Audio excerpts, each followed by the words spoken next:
You know how some people look at others and assume, just by their job, their clothes, or the way they carry themselves, that they could never possibly hold hidden strength or talent?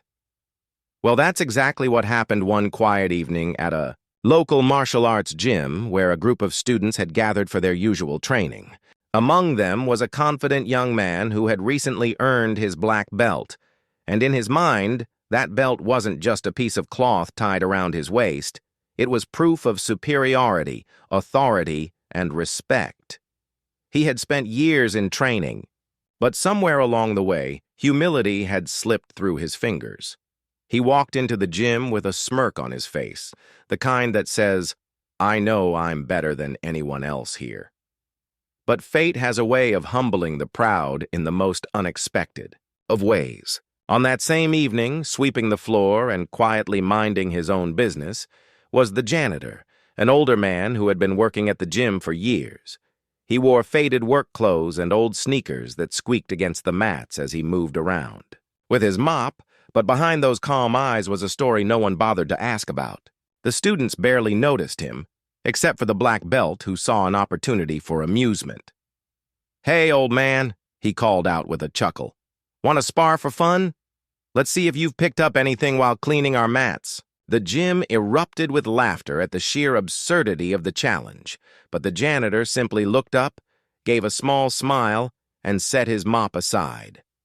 No one knew what would happen next, but what unfolded shocked everyone so deeply that they would be talking about it for years. The moment the janitor stepped onto the mat, his stance shifted ever so slightly, and for those who paid close attention, it was clear he wasn't just a janitor. He was someone who had walked the path of discipline, someone who had lived in the shadows of silence but carried storms within. The black belt student couldn't help but laugh again as the janitor adjusted his posture, clearly underestimating him. "Come on, old man, don't hurt yourself," he said mockingly, circling around with light bounces on his feet as if warming up for a real match. The other students stood on the edges of the mat, some grinning, some shaking their heads, but all expecting the same thing, that the janitor would either decline or collapse embarrassingly within seconds. Yet the janitor's calmness was unsettling, a quiet confidence that didn't need to shout or prove itself. He bent his knees slightly, relaxed his shoulders, and raised his hands in a way that didn't resemble the formal stances taught in the dojo, but rather something raw, practical, and deeply seasoned. The black belt lunged first, fast and precise, throwing a playful jab meant to tease more than to land with force. To everyone's astonishment, the janitor slipped past it effortlessly, his body moving as though he had anticipated the strike, before it even left the student's arm. Gasps echoed around the room, but the janitor's expression remained unchanged. It wasn't luck, and it wasn't hesitation. It was experience. The black belt frowned now, his pride pricked, and he stepped in harder with a series of punches and a sharp kick aimed at the janitor's side. In a blur of motion, the janitor blocked, countered, and repositioned with such fluid grace that the room fell silent. It was no longer funny. The mockery had turned into disbelief. Every time the black belt tried to corner him, the janitor's movements flowed like water, never stiff, never rushed, but impossibly efficient. He didn't strike yet. He only defended, redirecting the force, making the young fighter more frustrated by the second. The sweat on the black belt's forehead wasn't from effort alone. It was from the dawning realization that this man, this quiet janitor everyone overlooked, wasn't just playing along. There was mastery hidden beneath those worn-out clothes, a lifetime of practice disguised behind a mop and bucket. And as the crowd's laughter died, replaced with a stunned hush, the janitor finally struck. Not with anger, not with arrogance, but with precision. A single sweep, clean and decisive, sent the black belt stumbling to the mat. The sound of his fall echoed in the gym like a hammer of truth. Respect is not measured by belts, but by discipline earned in silence. For a moment, no one moved. The black belt lay on the mat, blinking up at the ceiling as if the ground had betrayed. him. His pride stung more sharply than the impact of the fall itself. The students around the gym exchanged glances. Some mouths hung open in disbelief, others whispered in shock, and a few even covered their laughter with their hands, afraid of offending their classmate. But the janitor didn't gloat, didn't smirk, didn't even acknowledge the gasps that filled the air. He simply stepped back, giving the black belt space to rise again, his expression as calm as ever. The young fighter's cheeks flushed red, not just from exertion, but from embarrassment, from the gnawing realization that he had underestimated someone who had been invisible to him until now. Determined to reclaim his dignity, he sprang back onto his feet and bowed slightly, a hint of newfound respect creeping into the gesture, though his pride still fought against it. This time his attacks came sharper, faster, and more technical. High kicks, rapid punches, combinations that would normally overwhelm opponents his age and skill level. Yet the janitor responded like a shadow, always present, always anticipating, his body weaving through the chaos with grace that seemed almost impossible for a man of his years. His counters weren't flashy or theatrical.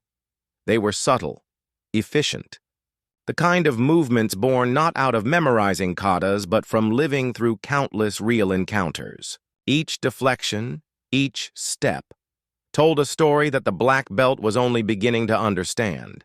Sweat now drenched the young man's brow, dripping down his temples, while the janitor still breathed evenly, his focus unbroken. When the janitor finally struck again, it wasn't with force meant to injure. It was with a perfectly timed palm strike to the chest that sent the black belt staggering backward, his balance crumbling as though the very mat beneath him had shifted. He landed with a thud once more, his pride shattering like glass. The silence in the gym grew heavier, thicker, almost sacred, because in that moment, everyone watching realized they were witnessing something rare, a hidden master revealing fragments of his truth. The janitor offered his hand to the black belt, pulling him up gently, and in that quiet gesture lay a lesson more powerful than any victory. True strength doesn't need to humiliate. It humbles, and it teaches. The young black belt, now breathing heavily and nursing a bruised ego more than a bruised body, stared at the janitor with eyes that were no longer filled with mockery but with bewilderment and curiosity. Who are you?" he asked, his voice breaking the tense silence that hung over the gym. The janitor didn't answer right away. Instead, he wiped his hands on his faded work pants, almost as if he hadn't just dismantled a fighter halfie. His age. Finally, in a voice low but steady, he said, "I'm just someone who's walked a different path." Those words only deepened the mystery, making the students lean in closer, hungry to know what that meant. The black belt, still restless with the need to prove himself, raised his fists again, unwilling to let the encounter end on a note of defeat. With a nod, the janitor accepted, stepping back onto the mat, his body loosening into that same fluid stance. This time, the fight carried a different energy. The black belt attacked with everything he had, fueled by pride but also by a newfound respect. Each punch, each kick, was sharper, faster, more desperate to connect. But the janitor was like a mirror reflecting his efforts, absorbing, redirecting, flowing around them with the calm precision of a man who had nothing to prove. When the black belt's leg swung high for a powerful roundhouse kick, the janitor caught it effortlessly, his grip firm but not cruel. And with one smooth motion, he turned the young man's momentum against him, spinning him to the ground again. The crowd gasped louder this time, their disbelief transforming into awe. Yet what stunned them most wasn't the fall, but the way the janitor immediately let go, stepping back without delivering a single unnecessary blow. He could have humiliated. The fighter could have shown dominance, but instead, he displayed restraint, as though his goal wasn't to defeat, but to teach. The young man remained on the floor, panting, realizing that all his years of structured training and drills hadn't prepared him for the raw wisdom and instinct standing before him. For the first time, he bowed deeply to the janitor, a bow that came not from tradition or obligation, but from genuine respect. Around them, the students followed suit, their earlier smirks now erased, replaced with silent admiration for the man they had once dismissed as invisible. In that moment, the gym wasn't just a place of training anymore, it became a classroom of humility, where a lesson far greater than martial arts had been taught. Never measure a person's worth by the uniform they wear, because true strength is often hidden where you least expect it. As the young black belt rose once more, he didn't raise his fists this time. Instead, he lowered his head and extended his hand toward the janitor, not in challenge, but in gratitude. The janitor looked at him quietly, then clasped the young man's hand with the kind of grip that carried both strength and gentleness, like a father reassuring a son. The moment was heavy, almost sacred, and the entire gym seemed to hold its breath. One of the younger students finally whispered, How do you move like that?" It was the question everyone wanted to ask, but no one dared. The janitor took a deep breath, as if deciding whether to reveal the truth, and then spoke softly. "Once, a long time ago, I was where you are now. I trained, I fought, I competed.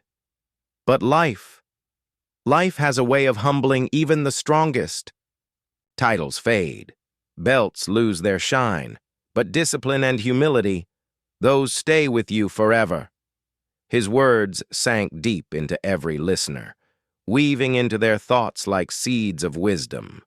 The black belt, now stripped of arrogance, realized he had just been given a lesson far more valuable than any his instructors had taught him. He wasn't just sparring with a janitor. He had been sparring with someone who had lived the art, someone who had carried both victories and defeats, and someone who had chosen silence over pride.